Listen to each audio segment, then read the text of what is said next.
Okay, we are recording. Welcome to the evening of Python coding. And today, we have a demo in this meetup where we actually show some Python library. Today is interesting because the library was actually created for us, kind of, because and Ivelin will tell you the story a little bit better. Ivelin is going to present a library called Prefetch, if I'm pronouncing it right. And just to give you a little bit background, and Evelyn will explain more, Evelyn is in the business of home automation. And if you have question, ask about home automation, but what he'll be showing you is a library that has to do with communication. So, Evelyn, uh, take over the screen, please, and start the presentation and show them what Prefetch is all about. And please talk to a level of beginners because we have many beginners today. So I'll be asking many questions to clarify you, whatever you're saying. First of all, thanks for setting this up and the opportunity. I know there is a bunch of people that are not beginners at all. There's all kinds of experts in this call. I've been many times on this call, but I'll try to, to cover as much as I can without leaving anybody out. So I guess this project was a subset of steps that I've been experimenting for the last year or so.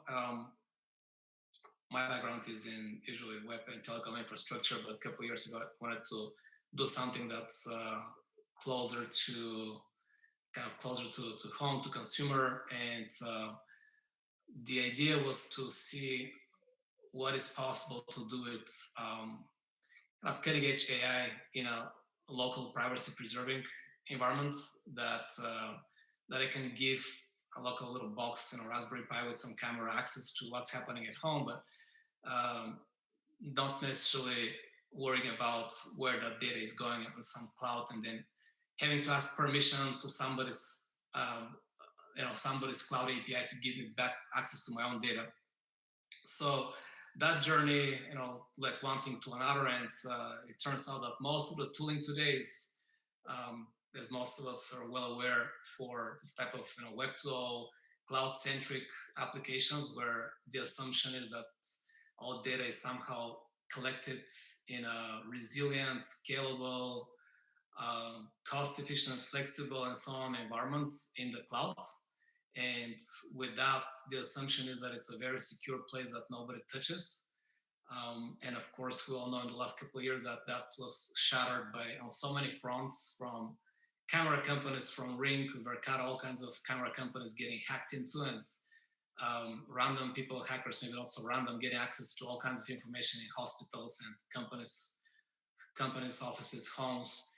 So, anybody by now should be pretty worried about just randomly trusting and storing data, especially private data in the cloud. So anyway, so fast forward, one of the problems is along these journeys, if there is a little camera with some sort of inference or maybe local training running on it, how could I possibly access what's happening there, get notifications, get the data feeds, video feeds, in a way that does not involve trusting a third party in the middle, some sort of cloud service, a VPN service, or a dynamic DNS service, or somebody who is going to be allowed to see the data packets. So what's the simplest, easiest ways and reliable to do end-to-end encryption that is also accessible to end users, to consumers? So one of the solutions, there might be others, but one of the solutions that I've been familiar for some time, because through my telco background, I've been involved in this initiative, is WebRTC. And that's something that the big tech vendors have been working on it in the browser as a kind of side project technology for over 10 years. A lot of hard problems to solve, but ultimately it reached a point in 2020 that it became 1.0 stable standard adopted by all major browsers. And along with that, quickly there were a few independent projects, one in Python, one in Go. There's a Node.js version, independent implementations that run on server and run on IoT devices full stack WebRTC implementation. So let me share my screen and go through the main points of what WebRTC actually gives you for folks that are not familiar. I don't know if Jitsi has a way to raise your hand and show whether or not you're familiar, but just to have an idea who I'm kind of presenting to, will be helpful to know if you can raise your hand to say you've done a project with WebRTC or you've never touched WebRTC. Just if you've done anything with WebRTC before, please indicate somehow. I guess nobody's done a WebRTC project before, from what I'm seeing here. Yeah, I told you we have a lot of beginners here today, so you'll have to go slowly even with Python. I apologize. Okay, got it. No worries at all. I just wanted to get a kind of baseline for who I'm presenting to. Okay, cool. So here's what WebRTC gives you.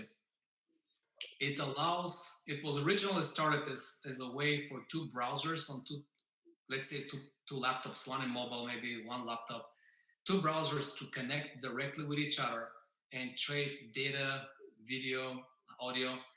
Jitsi, for example, a very conference service that we're using right now, uses WebRTC. And it's the kind of technology that allows us to, one, have end-to-end encryption that is not, by design, is not stored and not going through a cloud service. The recording is an extra feature that essentially, when Jacob begins recording, he's opening yet another type of automatic browser participant who's recording everybody else. But it's very different from the typical design of video conferences where everybody's stream is going to a server that keeps everything by default, and you have to actually, and then resends to everybody else again. And it's actually the opposite, where you have to say, do not record, do not keep that data. With WebRTC, with the Jitsi design, it's peer-to-peer, everything flows directly. And what is not very obvious is how do you do that? How do you get this kind of low-level access to internet traffic and establish a connection between two peers that might be both behind firewall? Neither has a public IP address. So how do you connect from one client that has some private IP address behind a firewall to another client that also has some IP address that's private behind a firewall? They have no idea what their public, I mean, first of all, they don't have a public IP, but they have no immediately knowledge how to find a direct route on the internet to each other. And the traditional ways to establish a VPN, but that requires some sort of system admin access, right, to install on these clients so they can be part of a VPN. Okay, so Ivelin, you're talking, some of the people here are really beginners, so let's talk about only this part a little bit, just to explain. So let's say Ivelin has an address. It's the IP address is one of the numbers that he sees. He sits somewhere in Austin, far away from me. Usually, to communicate, how do we communicate through other ways? Just explain them what's the difference between this and the other way. Okay, so the most. Let's say my IP address is 1111 and you are 2222. What happens? Yeah, usually if you do a local ifconfig on your terminal, it'll be something like 192.168, whatever, and that's a private address. Most likely, in rare cases, you would have an additional alias that's a public IP address, but that's very rare. Most typically, you're behind at least a home Wi-Fi router. If you're in a company, you're behind multiple routers, and eventually one of them is fronting for everybody in the company. Or a few of them are hiding a bunch of terminals that are in the company. So typically when you're trying to access a public website on Amazon or whatever it is, the client is well aware of the public IP address of that web server. So it's a kind of client-server one-way communication. So let's say you are communicating with Amazon. Let's say the IP address of Amazon is 3333. So in order for me to communicate with Ivelin, he needs to know my IP address. I need to know his, and we usually communicate through the server. Correct? Am I putting it right? So there are three IP addresses that are in play: the server, the 3333, 1111, and 2222. Good. Yeah.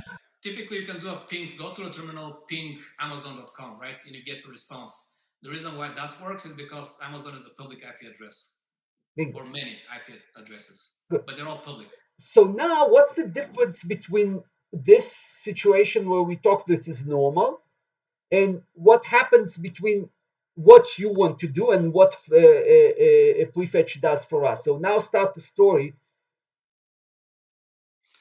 Right. So let's use this example of this video conference that we're on. So all of us are on some sort of clients that are behind the firewall, and none of us is on a public web IP. So there is no way for me to ping your laptop's IP directly. Yeah, he doesn't know my address. He doesn't know I'm 1111. Okay, Correct. but how does it work? Right. So correct. So then how does it work? Well, the WebRTC solution for that is to use it's a series of standards, but it's essentially sort of a directory service which allows you to ask, what is my public IP address that I can temporarily that I'm temporarily using when I access the internet? When I go to Amazon, for Amazon to be able to respond to me, they need to send their HTTP response back to a public IP address. And that's typically some sort of magic where the routers negotiate with my browser and say, hey, for a limited amount of time, for a few minutes, you're going to use this IP address and port, and I'm going to pretend that I'm going to tell Amazon that my public IP that I hold and this particular IP, port are you for the next few minutes. So any traffic that goes back and forth between the browser and Amazon goes through the router, but it only happens because the browser negotiated with the router and they agreed on this contract that the private IP address and port are going to map to the router's public IP address and port for the next few minutes for the duration of that session with Amazon. So that's one piece of the magic. What these ICE and STUN servers, these are the terminologies that are used for WebRTC, they're essentially a way for me to ask, what is my router IP address and port that I can use to connect to a public service on the internet? So I'm going to connect to this ICE server, which is the directory server that I'm talking about. I'm going to establish a temporary connection, and this ICE server is going to tell me back, this is your temporary pair of public IP address and port that you can use for a few minutes. Other than that, nobody on the internet has any clue how to get access to my clients, to my laptop, essentially, because there is no route to it. What happened after those few minutes? That part is shut down by the router. It's automatically shut down if it's not, unless it's renewed. If the negotiation, the lease is effectively expires, the browser has to negotiate, okay, I want an extension, and if it's not explicitly extended, it's killed.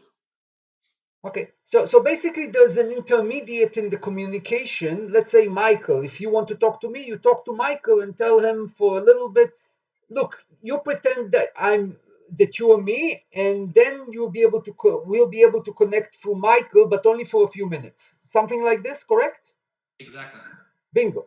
And this is what you're going to do, explain to us in Prefetch now. So sorry for the interruption, but I wanted to make sure that everyone's kind of on board to what we're going to explain. And I tried to strip the higher language and all the tech lingo as much as possible. Yeah, appreciate that. And let's see now how you actually do this and how Python has to do with it. So here's now with pictures. Yeah, I haven't seen a simple way to explain this, and I've been doing this for a while, and it's just no trivial way that I found to explain this. But essentially, if I'm going to want to make sure that, let's say this little camera here is running, Raspberry Pi with a camera, and I don't want it to be visible to the internet, so random spoofing and spamming and denial of service attacks can hit it. But I only want to be able to access it on demand as needed from my mobile app or a laptop. How would I do that? So traditionally, as I mentioned earlier, usually you have a cloud service that you can trust to push all the data to, back and forth to the camera, back and forth to the mobile. But that's all kinds of issues.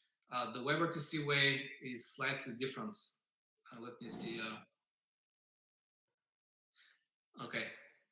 I don't want. I'm trying to not to get very technical here. No, it's fine. It's okay. I'll cover you. But essentially, the idea here is that for the duration of that session that I want to establish between my web app on the mobile phone or laptop and that camera, we're going to ask the signaling service for a favor. Say, hey, the camera is going to ask, give me a lease on a pair of public and port and IP that I can use for a few minutes. And then the mobile app is going to initiate that same query to the signaling services and ask for a lease on a public IP and port for a temporary amount of time, just for a few minutes. Once they're established, the next stage is to say, each one of these participants in the peer-to-peer network have some sort of logical identifier. Maybe it looks like an email. It looks like maybe a universal unique identifier. It's something that you decide upfront how to label your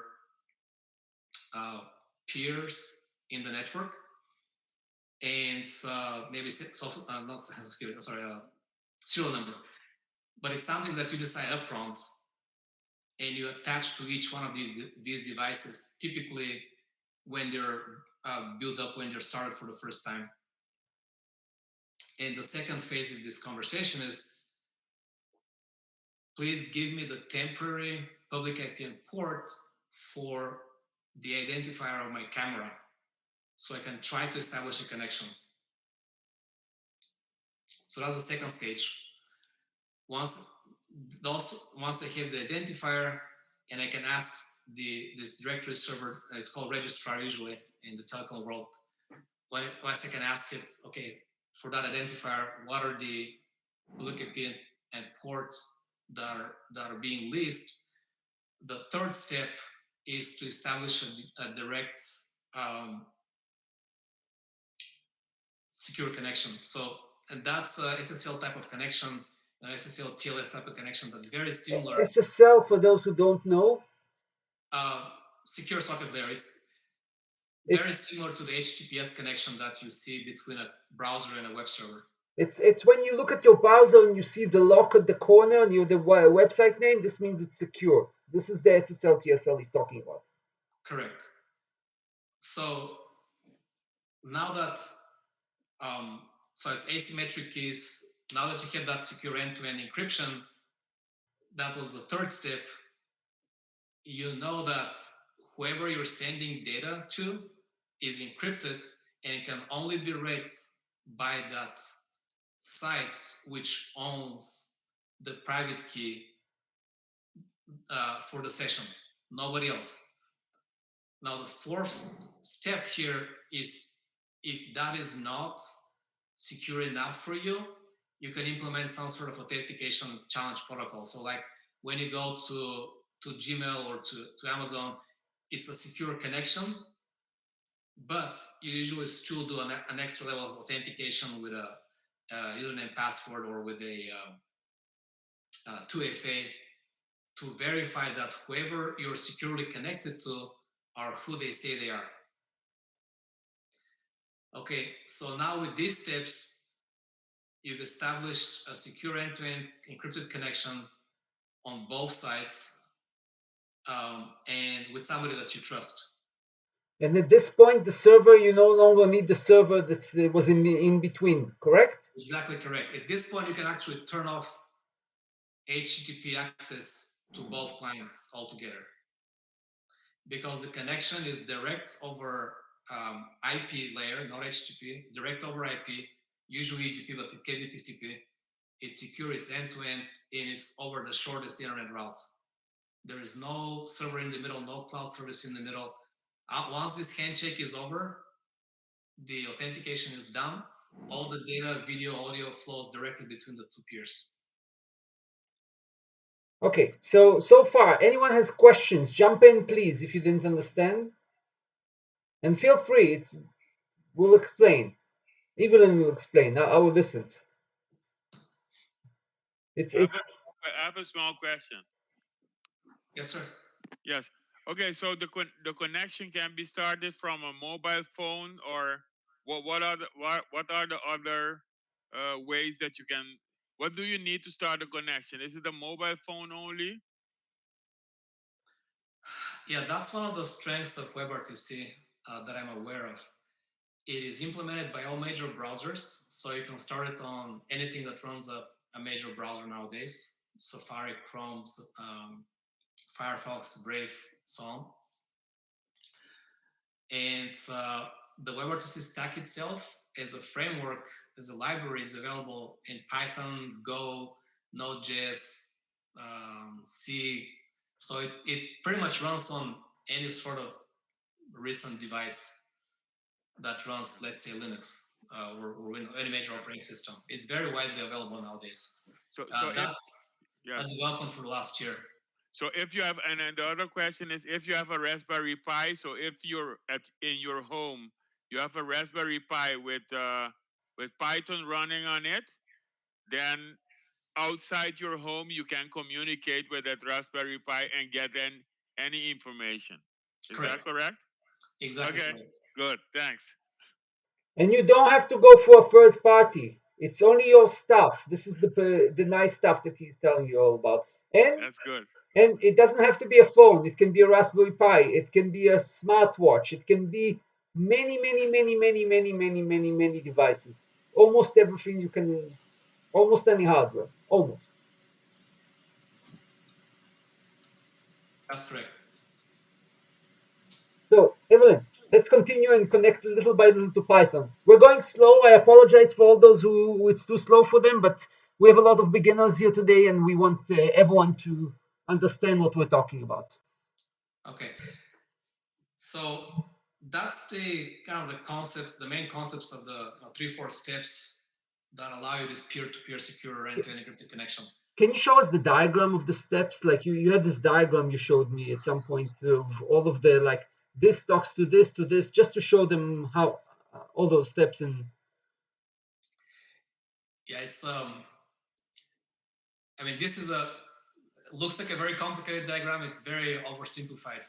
Fortunately, that's one of the issues with peer-to-peer connectivity. WebRTC is not a simple problem to solve.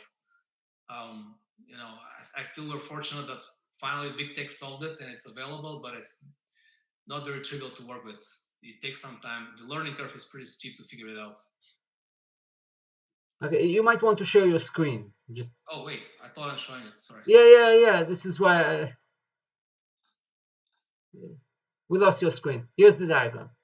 This is what happens underneath the hood, how the devices talk to each other. But you already explained the nutshell of it. Yeah. So maybe I move on to explain why Prefetch exists in the first place. You know. Please do. Even though WebRTC as a low-level stack is available, and it's a big blessing for anybody who's concerned with privacy and security and stuff like that, like I am, it's still relatively early days, and high-level frameworks are not that easy to find. So, for example, if you're building a web app that just wants to grab a bunch of pictures from that camera, or a video feed, a little video clip from the camera, and you're used to writing a web app that does a Axios or HTML fetch to a web service, there is no trivial way to do that with WebRTC. it's quite entangled in the way that you need to still understand all the callbacks and hooks. Because it's a peer-to-peer protocol, you end up dealing with low-level data packets exchange. If any of you have spent time dealing with the early days of UDP libraries, it's kind of similar to that. You're dealing with like little packets, and it's up to you to stitch them together and make sense of that and organize them in sessions and organize them in requests and high-level abstractions. And which is one of the reasons why I was kind of out of options and built this layer Prefetch, which is essentially that mapping between a simple HTML get to a non-trivial state machine of WebRTC on the client, and respectively on the server side, what a fast API application that says hello world, like the one on the screen, everybody's used to seeing that, immediately recognizing what it does. It's trivial. Mapping that to a WebRTC response in Handshake is not that trivial. So let me just quickly open and just to give a sense of the difference in abstractions. Yeah. And you might need to go slowly with those because we have beginners who don't know some of the things here. So please go slow. Apologies. Okay, fair enough.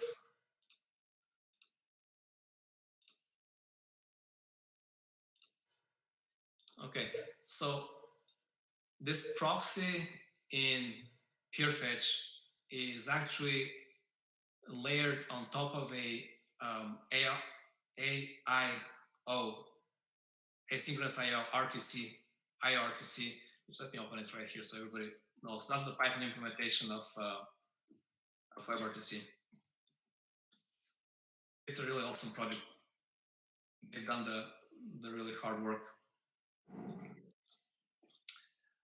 And so that's what it's based on. There is also, that's the low level stuff, very low level. There is something called Peer.js, which is another abstraction on top of that that makes it a little bit easier to think about peers in a network talking to each other. It's a little bit of a, I mean, it's a good sized project, but it does simplify things. It's still not as simple as HTTP. Okay, so to just to give an idea for people what the difference between the IO RTC, I think was the name of the library. This is goes at the packet level. It's like it's transmitting letters for if you make the comparison to language. So think about the transmitting letters all the time, and you don't know who's talking because and who's talking, and these letters all the time coming from lots of sources, and you don't realize what the words are because they kind of come in unison. Is this a correct comparison? I think so. So this is what I'm showing now is the kind of the simplest possible example of how you use IRTC. It's kind of the hello world of IRTC. It's a very simple command line ping pong app that sends whatever you type back and forth between two clients, both IRTC. So if you go through it, you'll see like you gotta set up a channel. Before that, you gotta set up the signaling, which the first two stages I talked about, how you establish a connection to a registrar, a signaling server that gives you the public IPM port. Then you gotta find the other peer based on their logical name. And beyond that, you begin a negotiation process directly with the other peer. Once it's established on open, then you're ready to send these little packets. And when you get a packet back, you can actually do something with it. There is no complicated math in the way you use it, but it's pretty tedious. There's a lot of, it's very powerful. You can do a lot of things at low level. But you have a lot, but you have to do them, and doing it takes a lot of effort in writing code, correct? yeah, you cannot think in an API terms. I don't think it's very obvious how to think in API terms when you deal with this low-level packet framework. Okay. And you're saying the next level simplifies it, the POJS. What does POJS add? PureJS that has 9,000 something stars. It simplifies it a little bit. It provides a default signaling server implementation. So by default, WebRTC does not deal with signaling. It says a telecom can use a traditional telecom signaling server. A new company like Jitsi may use a completely different implementation of signaling server. We're not going to dictate how peers construct the architecture of the network and how they find each other. We're going to leave this to the implementation. So PeerJS provides a default implementation of such signaling servers. So it's relatively straightforward for peers to join a network and find each other. But then you still have to deal with packets once they connect. As you see this, the two-way communication is still based on packets. Messages being sent back and forth once the connection is established. It's brief. It's definitely a little bit briefer than the ARTC level. So it's a little bit simpler. So where does Prefetch comes from? Like, what does it do more? Okay. So it tries to. So I just wanted to show this as the next level of abstraction over those two other great frameworks is still, what is that? Another 400 or 500 lines of code, 430 something, which essentially tries to switch between the concept of message passing to the concept of request response in terms of HTTP protocol. And it creates a state machine where it maps pretty much what these old school CGI servers and nowadays is done way better with engines and so on. Essentially a state machine from TCP or UDP to HTTP abstractions. But in this case, it's from WebRTC packets to HTTP abstraction. That's what it does. And the current implementation is pretty naive, pretty simple, not optimized for speed yet. It just basically works. I've been using it for about a year now. It's stabilized. Lots of work to do. Nowhere close to a polished framework. Just kind of does the basic work. So basically, you add more functionality that it didn't before. What makes it easier? You're showing us a lot of code that people now don't have to write. Yeah. So here is what you don't have to do. If you're trying to expose a fast API to other peers in the network, say to a web browser, to a mobile phone or a laptop, what Prefetch allows you to do is to focus on that API and then run on that host the Prefetch proxy. These 400 lines, whatever, of code, essentially.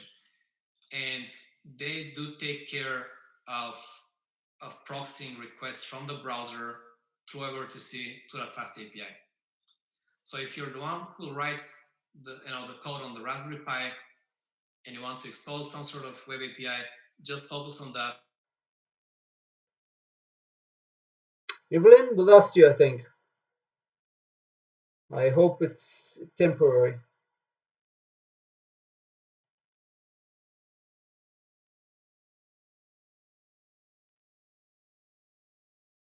Ivelin, I hope you can hear me. You'll have to repeat the last minute because you were cut off. Just repeat the text. Okay.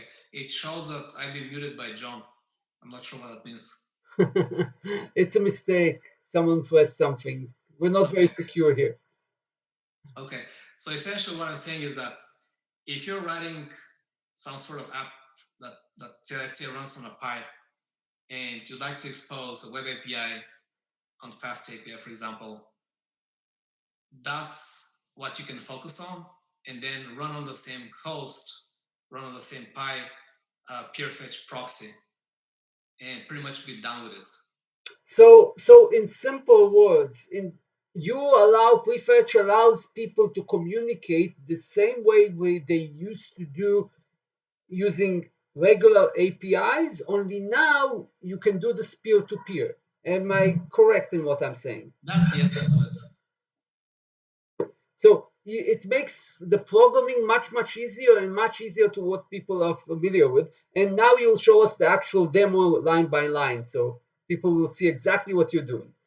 Yeah, so the client-side version of this is this basic HTML, like 50, 60 lines of HTML.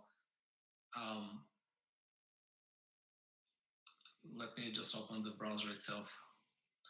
It'll ask me to plug the ID, that logical ID, unique for the peer-to-peer network of the Pi. So you are now communicating with the Raspberry Pi that sits somewhere, correct? Correct. Right now, for this demo, what I'm doing is that I ran a virtual machine, one virtual machine that runs the Python code with Prefetch proxy, and that's it. And then I'm loading in the browser the client side JavaScript side of Prefetch, and they're able to talk to each other. As you can see, the browser is on my laptop here at home, and the Python fast API is some virtual machine somewhere in the cloud, and it does not expose a public API.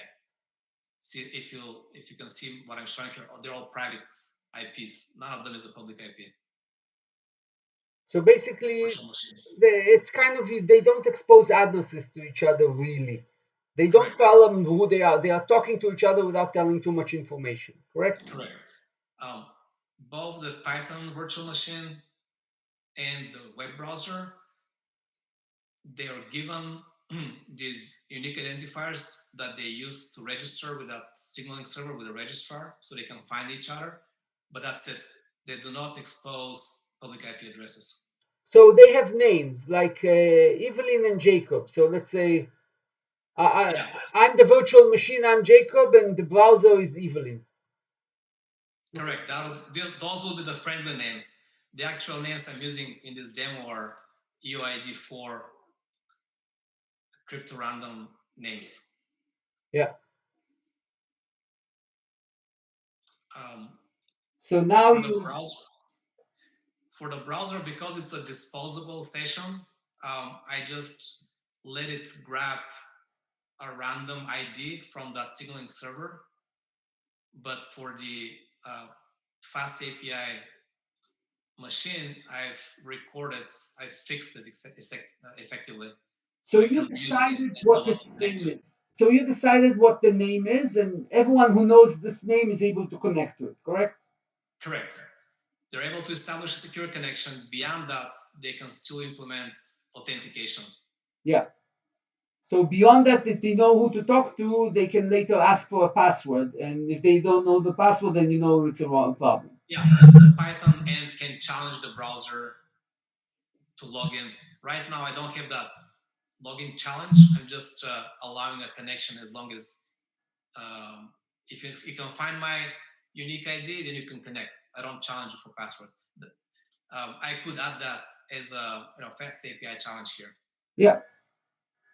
So you're using fast API in this example? For the Python side. Okay. For the server side. Okay. And so anyways, on the Python side, this is the ID. I'm going to plug it here, do a connect. And let me open the, no, one second.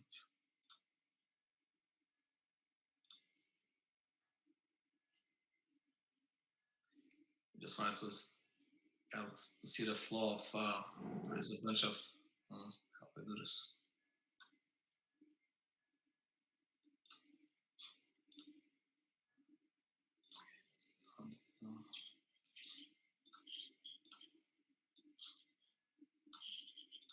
So you copy, you put in the command, and oops, both sides are talking, it seems. Right.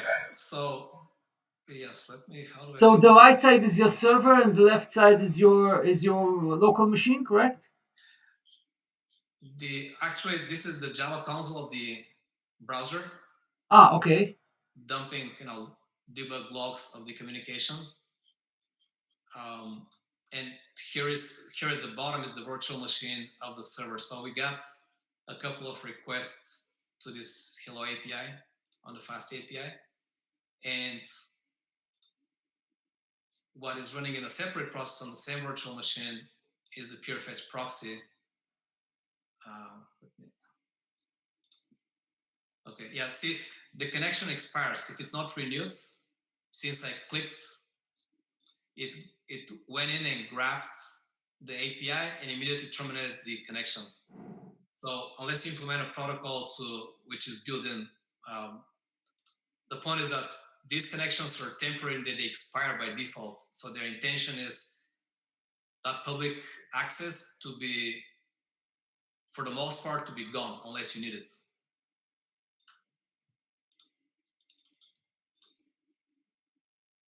So when I need it, it's established, and I'm gonna grabbing the content.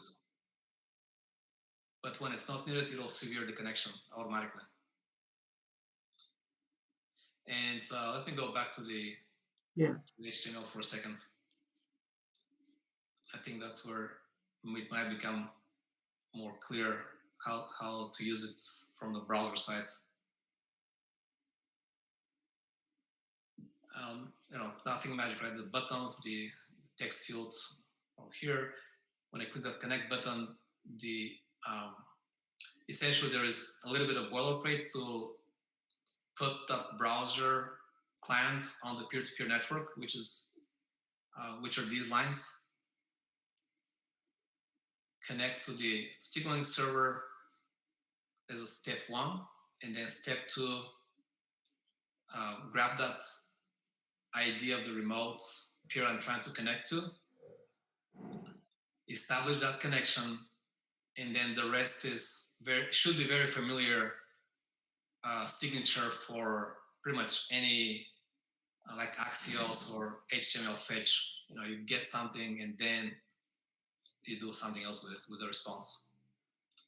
So just for those who don't know, GET is one of the protocols that IP supports. There's several of them, and he basically asks from this address, bring me something back. The response carries all the data, and later he analyzes the data. Is this correct, or? Yeah, that's correct.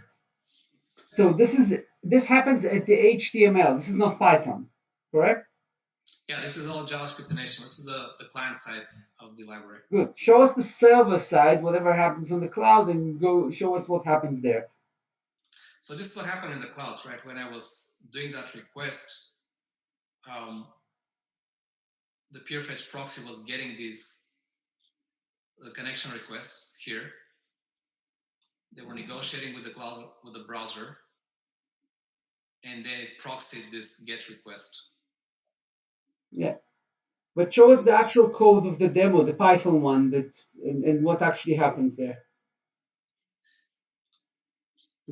So the Fast API, we kind of looked at it earlier. It's trivial. trivial. It's very small, but go into details here.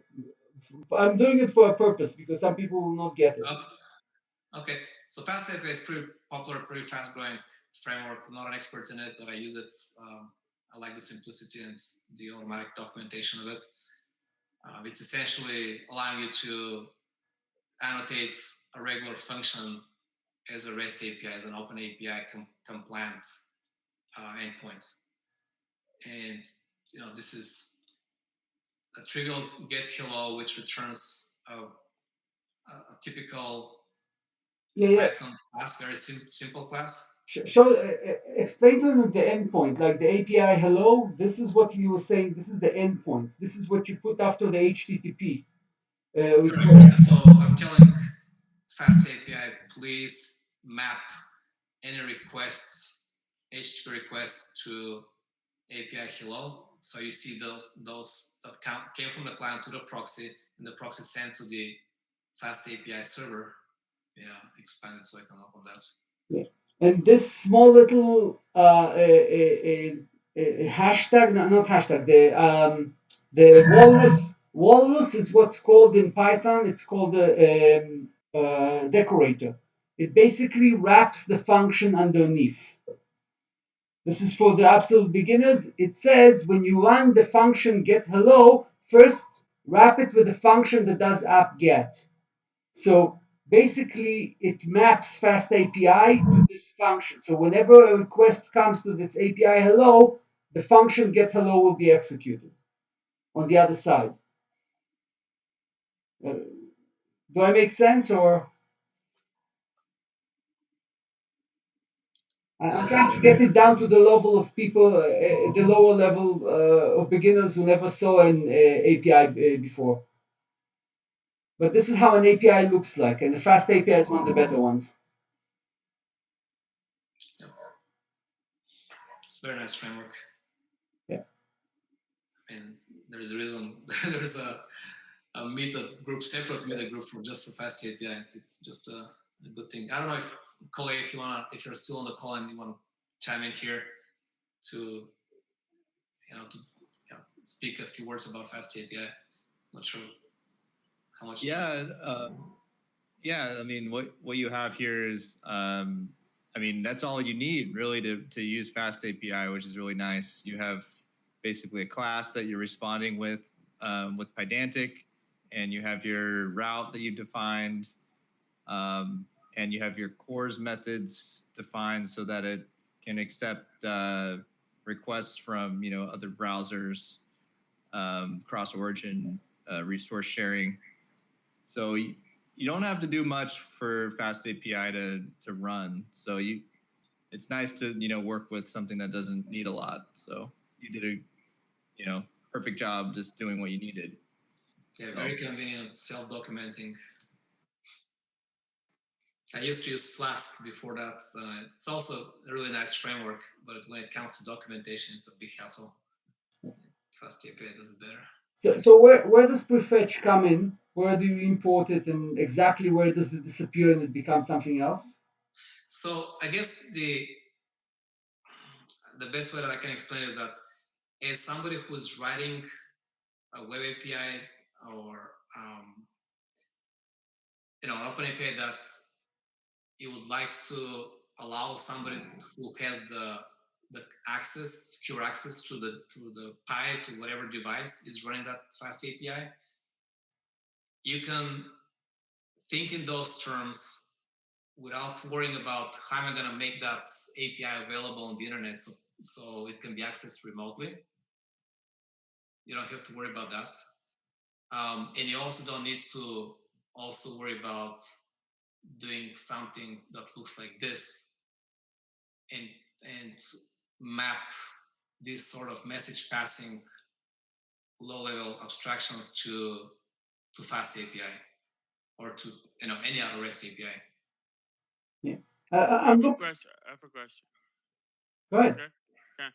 Okay. The fast API is that part is only to create an API that you can access through the web.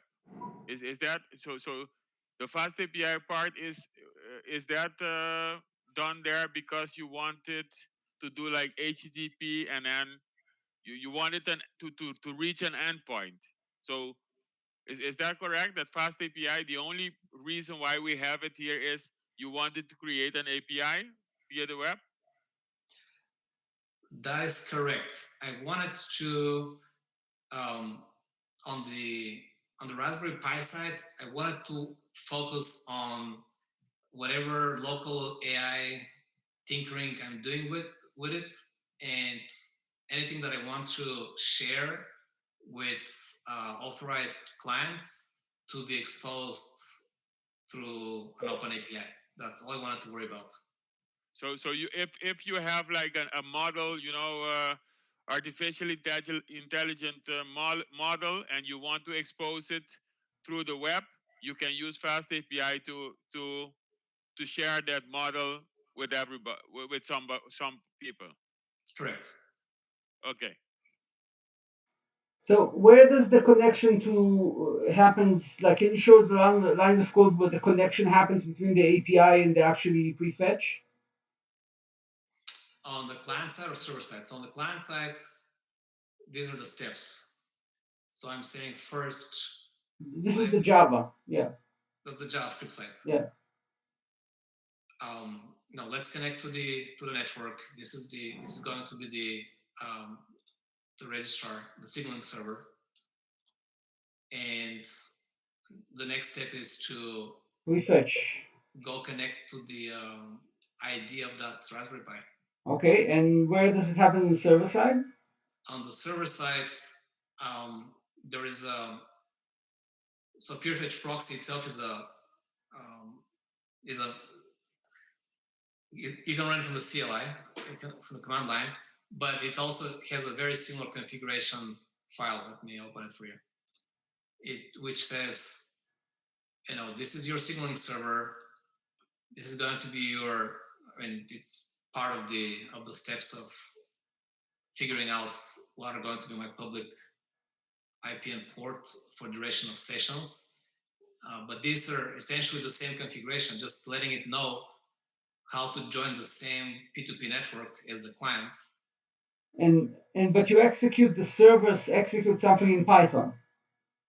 Correct. Yeah. So this is what I ran here in the terminal for Prefetch.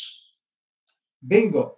That's it. And this is where the library. And after you've done this, you are able to run Fast API as if you were talking over IP. Correct?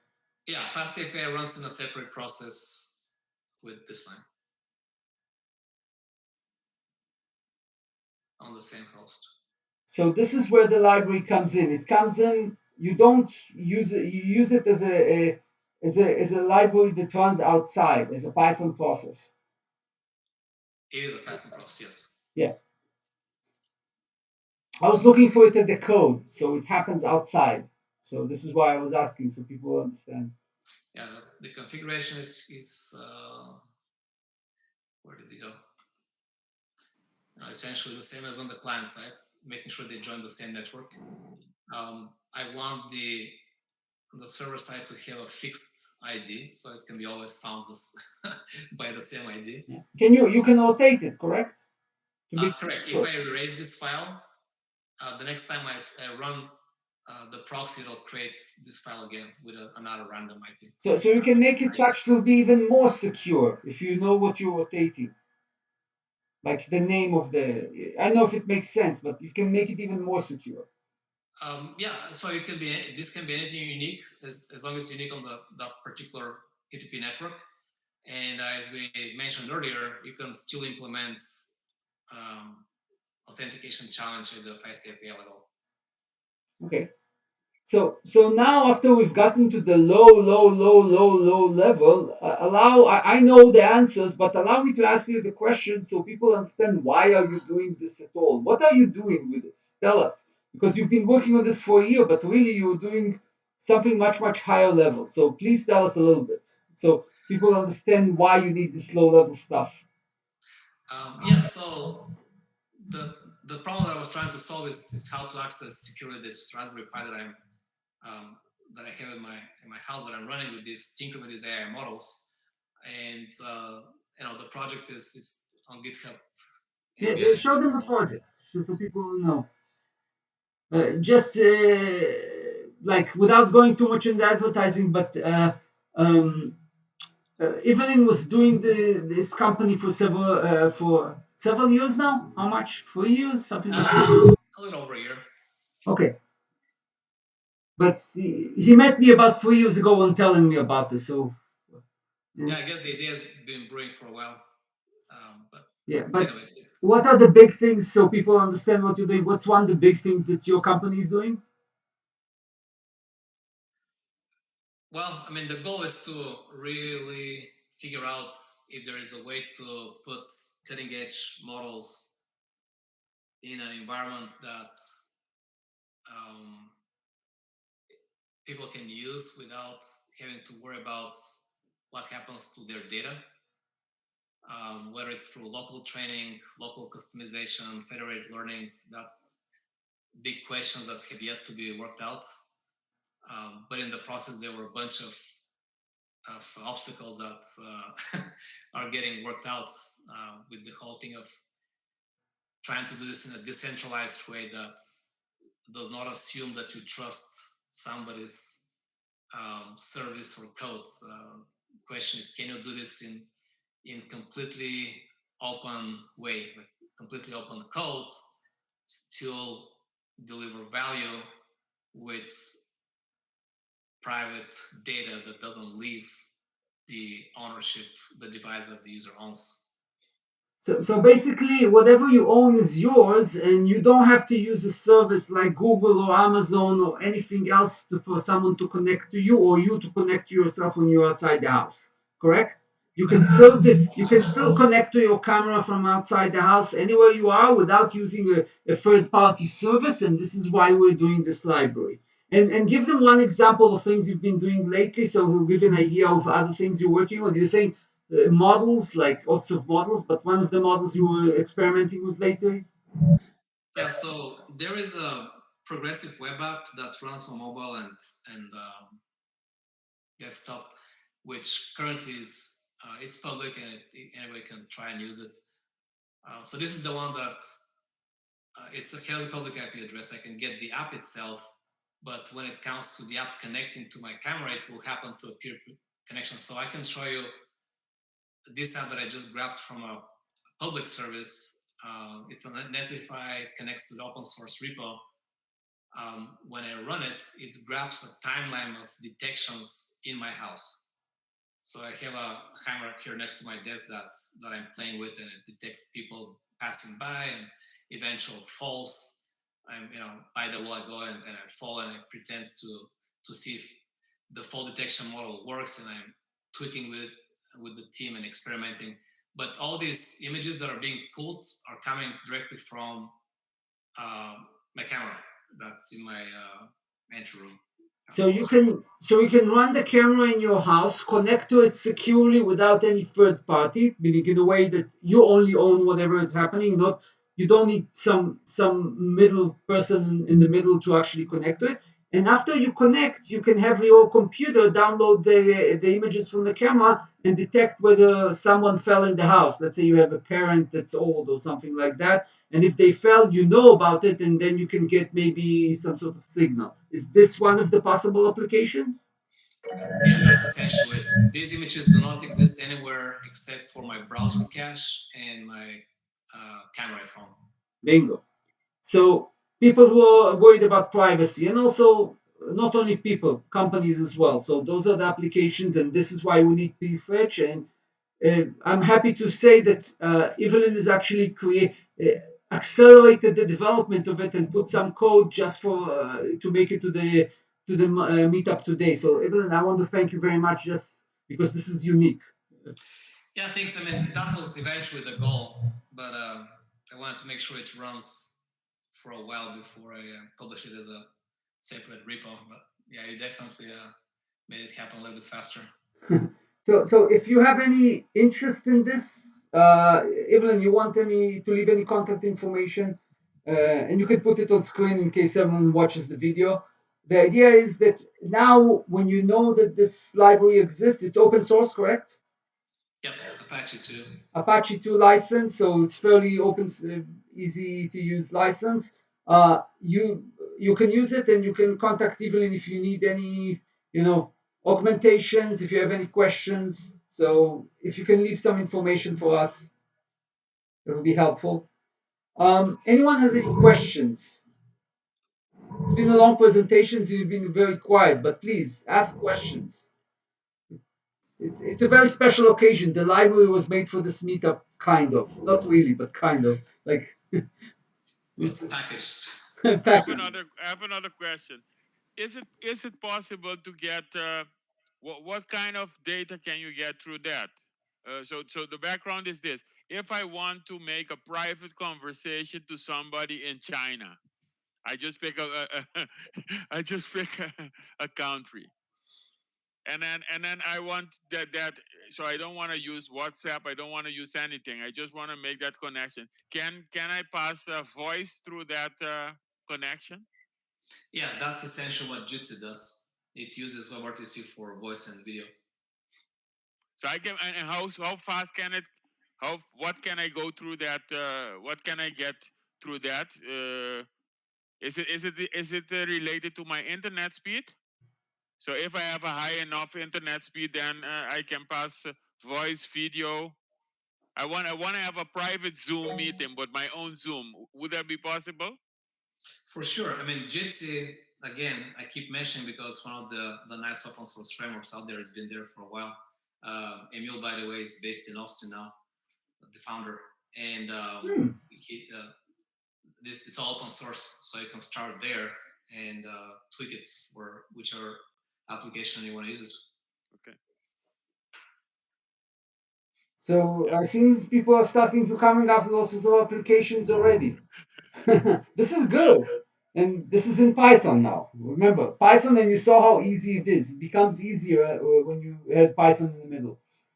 Yeah, so let me clarify. So Prefetch is focused on HTTP request response. Audio and video are through media channels, not data channels.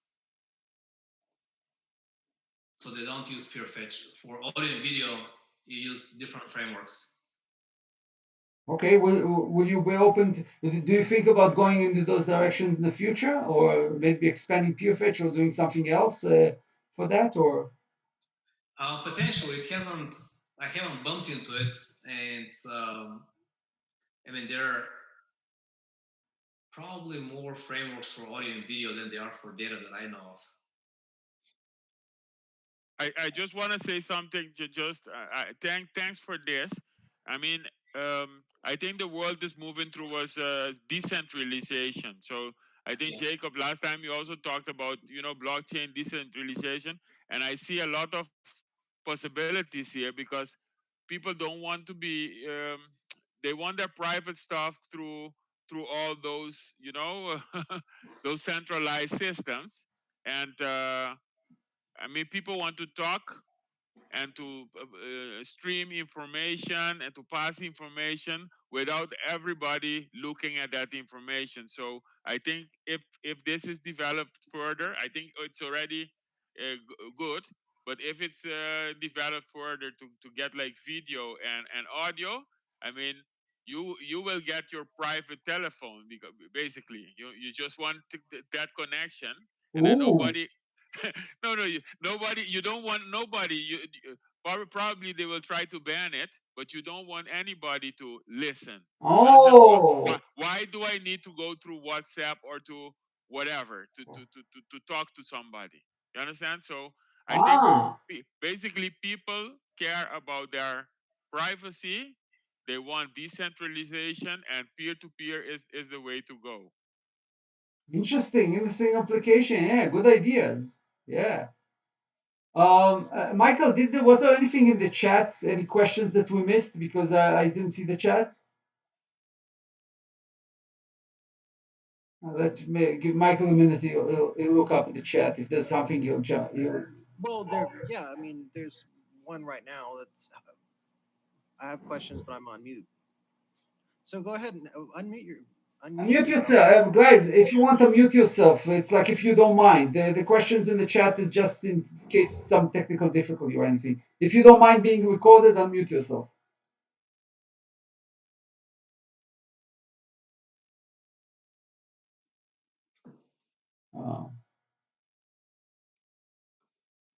Well, until the person unmute themselves, Michael, can you unmute yourself and put the questions?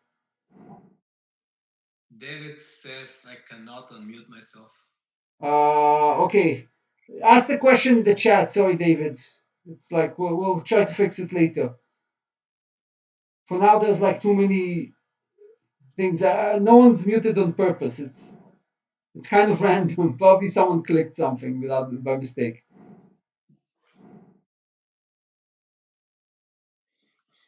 Now's the time for questions. Otherwise, we'll wrap up the recording. So,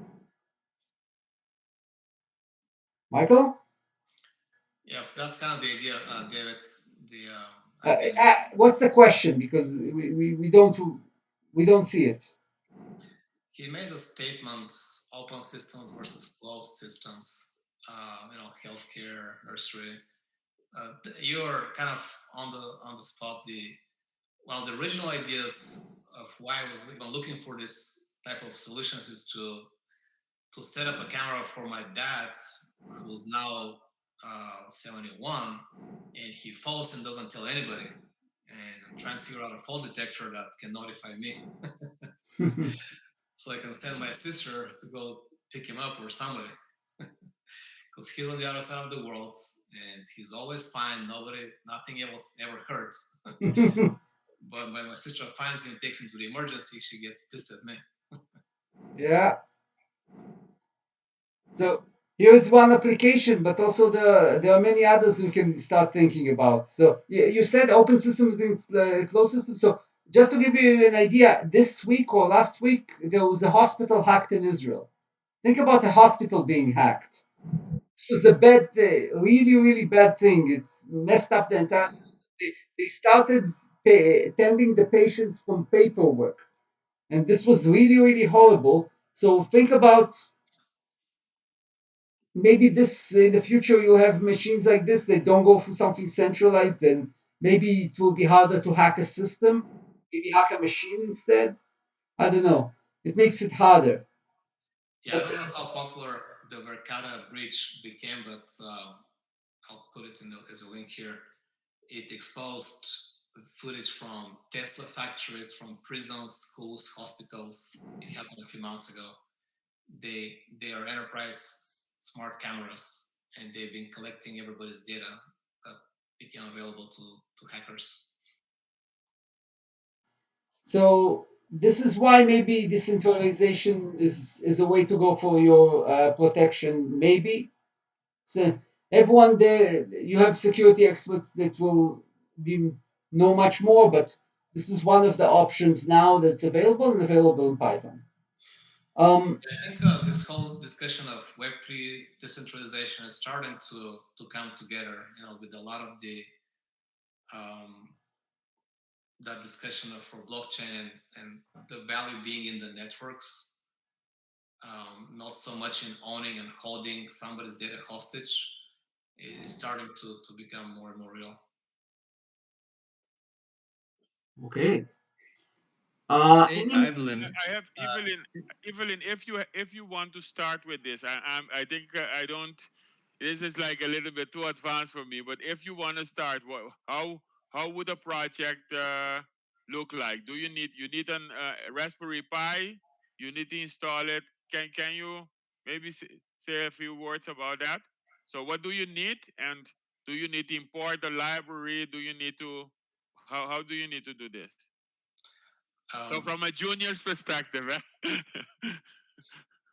so you Yeah. want to you want to basically you want to be able to do what you did here, but you want to do it, and you have a Raspberry Pi. How would you? What do you need to do that?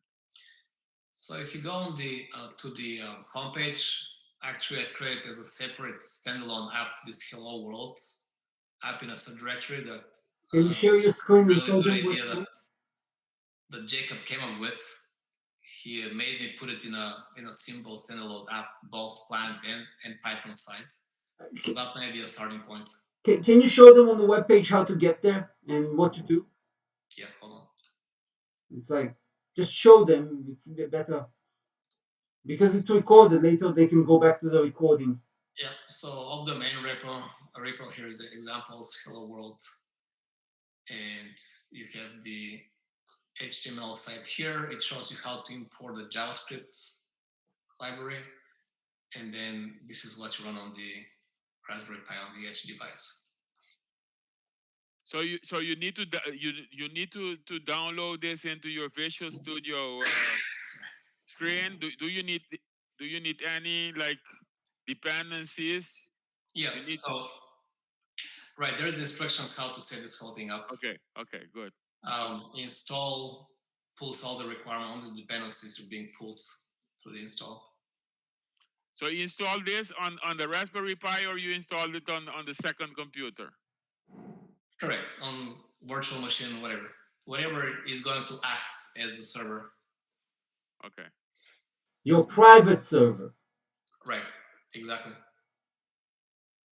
And then you Hey, and then you go to the next different place, and you start to you try to interact with it. So this code is for the virtual server on the Raspberry Pi, and then you need to get to another place, and then is that correct?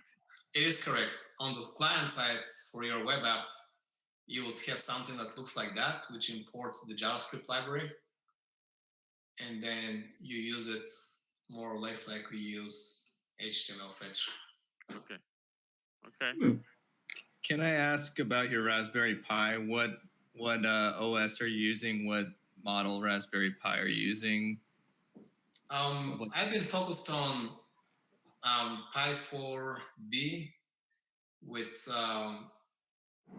Raspberry Pi OS that's just slightly customized to run, because anyways, it just runs Docker with the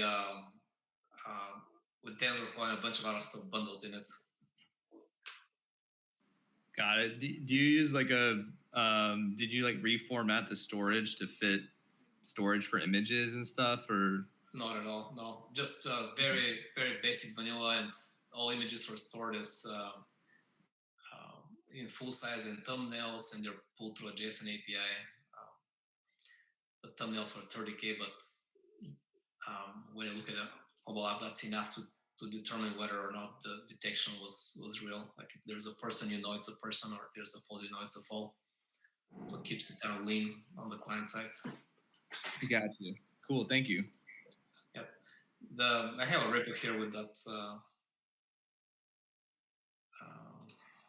that operating system, Raspberry Pi OS customization. Perfect. Thank you. I'll find it. Yeah. It's pretty simple. It uses the basic Raspberry build scripts with a couple of simple things. Just not much. So you're offering all of those elements in your company freely as open source, so people can go in your repo and get some other library, other code, correct? Yeah, everything is open source, 100%. As I said, that's kind of the thesis here, that the value in the Web 3.0 products will be more into the network of participants, and not so much into holding data hostage or code. So basically, you're building your. That there is a reason why all blockchain projects are open source, and I've been open source advocate forever. But it hasn't been obvious until recently if there is a way to. I mean, there's always experimentations, but what are the meaningful ways to deliver something as transparent as open source, and then deliver value that is sustainable? It's always the question, right? Yeah. Yeah. So if you have other repos, maybe we'll have you another time for something else to present.